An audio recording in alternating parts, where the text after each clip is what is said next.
নমস্কার বন্ধুরা, অন্নপূর্ণা যোজনার আবেদন করার পর আপনার স্ট্যাটাস কি এখনো আন্ডার এনকোয়ারি বা তদন্তের অধীনে দেখাচ্ছে? টাকা কবে আসবে এই চিন্তার দিন কাটছে। তাহলে আজকের ভিডিওটি আপনার জন্য একটি বিরাট খুশির খবর নিয়ে আসে। হ্যাঁ, একদম ঠিক শুনছেন। বহু প্রতীক্ষার অবসান ঘটিয়ে অবশেষে আন্ডার এনকোয়ারি লিস্টে থাকা মহিলাদের অ্যাকাউন্ট টাকা পাঠানোর চূড়ান্ত প্রক্রিয়া শুরু করে দিয়েছে। একটি জেলা থেকে ইতিমধ্যে প্রায় 3 লক্ষ মহিলার আবেদন মঞ্জুর করে সরাসরি ব্যাংক অ্যাকাউন্ট টাকা পাঠানো শুরু হয়ে গেছে। কারা এই টাকা পাচ্ছেন, আপনার জেলার কবে থেকে টাকা ঢুকবে, আর কারা এই তালিকা থেকে বাদ পড়ছেন, সমস্ত কিছু আজকের ভিডিওতে একদম প্রমাণ সহ আপনাদের বিস্তারিত জানাবো।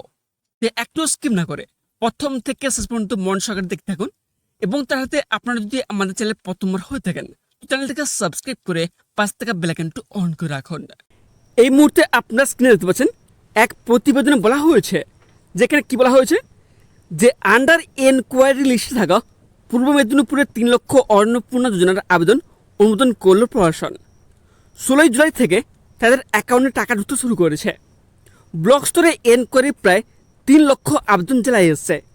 জেলা প্রশাসন সেসব আবেদন অ্যাপ্রুভ করেছে বলে বৃহস্পতিবার অন্নপূর্ণা যোজনার অফিসার ইনচার্জ জানিয়েছেন।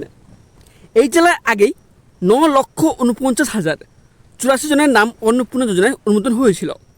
গত 1 জুলাই থেকে তাদের অ্যাকাউন্ট টাকা ঢোকে, কিন্তু অনেকে আবেদন অনুমোদন না হওয়ায় পেমেন্ট হয়নি। এই নিয়ে বিভিন্ন জায়গায় বিস্তর ঝামেলা হয়। হলদিয়া বিডিও অফিসে বিক্ষোভ হয়। সেই বিক্ষোভে অংশ নেওয়া মহিলারা জাতীয় সড়ক অবরোধ করেছেন। নন্দীগ্রাম, এগরা সহ বিভিন্ন জায়গায় বিডিও অফিসে ক্ষোভ বিক্ষোভ হয়েছিল।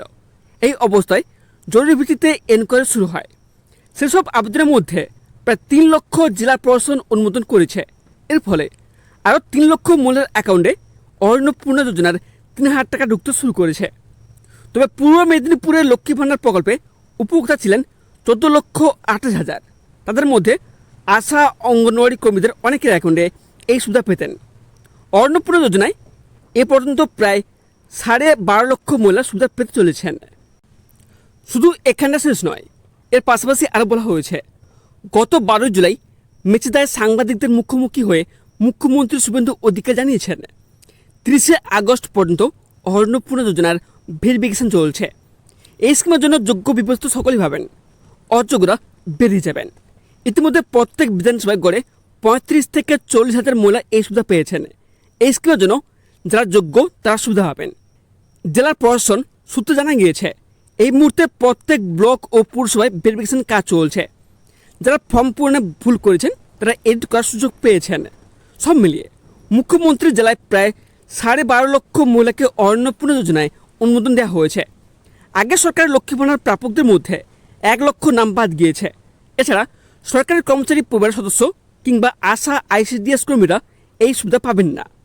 আরও বলা হয়েছে, জেলা পরিষদের সভাপতি বামদেব গুছাতে বলেন, পূর্ববর্তন সরকার লক্ষ্মী ভাণ্ডারের উপভোক্তা তালিকা তৈরি করতে 9 মাস সময় নিয়েছিল। আমাদের সরকার অনেক দ্রুততার সঙ্গে অন্নপূর্ণা যোজনার লিস্ট তৈরি করেছে।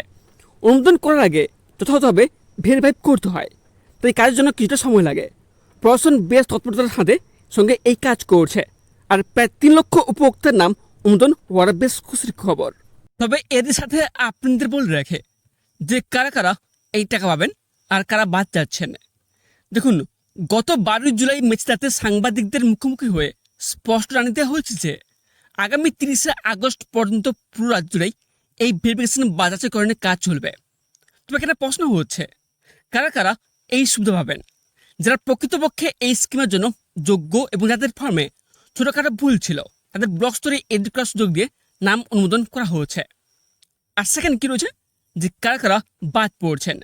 মাথায় রাখবেন, পূর্ববর্তন সরকারের লক্ষ্মী ভাণ্ডার তালিকা থেকে প্রায় 1 লক্ষ নাম বাদ গিয়েছে। এছাড়াও সরকারি কর্মচারীর পরিবারের সদস্য যেমন আশাকর্মী এবং আইসিডিএস অথবা অঙ্গনওয়াড়ি কর্মীরা এই অন্নপূর্ণা যোজনার সুবিধা পাবেন না।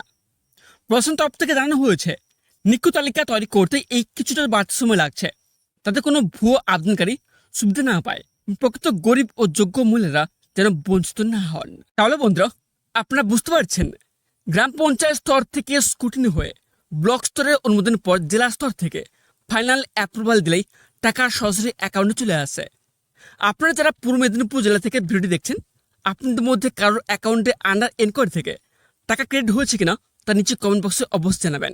আর অন্য জেলা থেকে যারা দেখছেন, আপনি জেলার আপডেট আসার সাথে সাথে আমি ভিডিওর মাধ্যমে জানিয়ে দেবো। তা নিজের জেলার নাম কমেন্টে লিখতে ভুলবেন না। ততটি ভালো লাগলে এবং উপকারী মনে হলে ভিডিওতে এক লাইক করবেন এবং আপনার বন্ধুদের সাথে প্রচুর পরিমাণে শেয়ার করুন। আর এই ধরনের সমস্ত সরকারি স্কিমের জেনুইন আপডেট সবার আগে পেতে আমাদের চ্যানেলটিকে এখন সাবস্ক্রাইব করে পাশ থেকে বেল আইকনটি অন করে রাখুন। এবং যারা ফেসবুক থেকে দেখছেন, অতি অবশ্যই পেজটিকে ফলো করে রাখুন। আজকের মতো এখানে শেষ করছি। দেখা হচ্ছে পরবর্তী ভিডিওটিতে। ততক্ষণ সবাই ভালো থাকবেন, সুস্থ থাকবেন। ধন্যবাদ।